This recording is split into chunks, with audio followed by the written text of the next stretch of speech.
राजधानी दिल्ली में जो धुंध भरा मौसम है वो कब तक रहेगा और आने वाले दिनों में ये धुंध भरा मौसम क्या कुछ करने वाला है, ये बताने के लिए हमारे साथ मौसम वैज्ञानिक कुलदीप श्रीवास्तव जी मौजूद हैं। सर, सबसे पहले तो आपसे ये जानना चाहेंगे इस समय जो धुंध भरी स्थिति है वो कब तक आगे ऐसा रहेगी? देखिए, हमारे पास जो रात में हवाएं चल नहीं रही हैं, तो सवेरे के टाइम में, सवेरे के समय ये धुंध की स्थिति लगभग बनी रहेगी। और जो एक हफ्ते का फोरकास्ट है उसके हिसाब से हमारे पास इसमें कोई खास चेंज नहीं आएगा। हालांकि जो दिन में है हमारे पास, जब टेम्परेचर थोड़ा सा बढ़ेगा, तापमान में वृद्धि होगी, तो उस समय आपके पास धुंध की स्थिति में थोड़ा सा सुधार होगा। तो अभी जो स्थिति है, कह रहे हैं गैस चेंबर तो नहीं कह रहे हैं, क्योंकि दिन जैसे ही चढ़ता है हवा की स्थिति सुधर जाती है, प्रदूषक जो तत्व हैं वो बिखर जाते हैं। जो कंडीशन इस समय खराब है मौसम की, खासकर दिल्ली एनसीआर की हम खासकर बात करें, जो हवा की क्वालिटी का स्तर है, जो सूचकांक है वो खराब श्रेणी में पहुंच गया है, तो इसके पीछे वजह क्या आप मानते हैं? देखिए, जो हमारे पास दो चीज़ें होती हैं, एक तो पॉलिटेंट और नंबर दो मेट्रोलॉजिकल कंडीशन।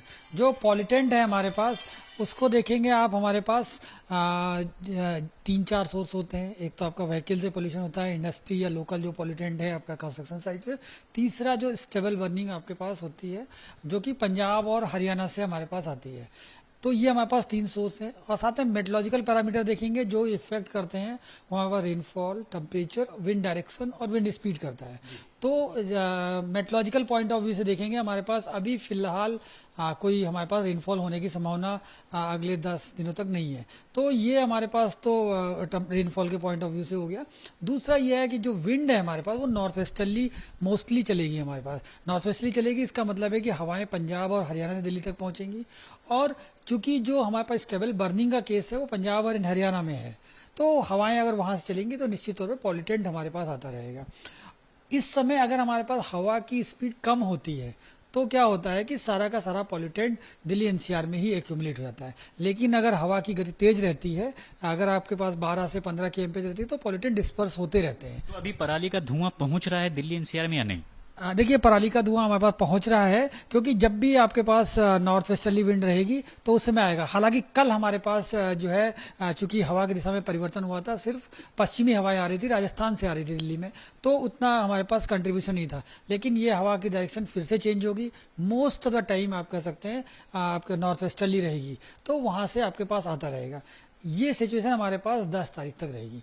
अच्छा, जो पटाखों से होने वाला प्रदूषण है, वो क्या इफेक्ट करता है ये स्मॉग में, खास करके बात करें वेदर के पॉइंट ऑफ व्यू से? स्मॉग का मतलब ये होता है हमारे पास फॉग प्लस स्मोक। तो फॉग तो आपके पास होता है मेट्रोलॉजिकल फिनोमिना, जो कि आपके पास आरएच बढ़ने से और विजिबिलिटी कम होने से होता है। जो आपके पास स्मोक होता है वो पॉल्यूटेंट की वजह से होता है। दोनों मिल करके हम लोग स्मोक बोलते हैं उसको। तो जब हमारे पटाखे अगर क्रैकर बस्ट होते हैं तो उससे हमारे पास जो कंट्रीब्यूशन है स्मोक और पॉल्यूटेंट का बढ़ता है। और इस वजह से अगर हम उसका क्रैकर बस्टिंग ज़्यादा होगा हमारे पास, तो निश्चित तौर पर जो स्मोक हमारे पास बढ़ेगा। और अगर उसमें फॉग भी है मॉर्निंग आवर्स में, तो स्मॉग की कंडीशन और गहरी हो जाएगी। तो फिलहाल इस स्मॉग की वजह से अगर बात करें, जो विजिबिलिटी है, यानी जो दूर तक देखने की जो दृश्य क्षमता है, वो लगातार घट रही है। और यही वजह है कि जो दिल्ली है वो गैस चैम्बर बनने की तरफ बढ़ रही है।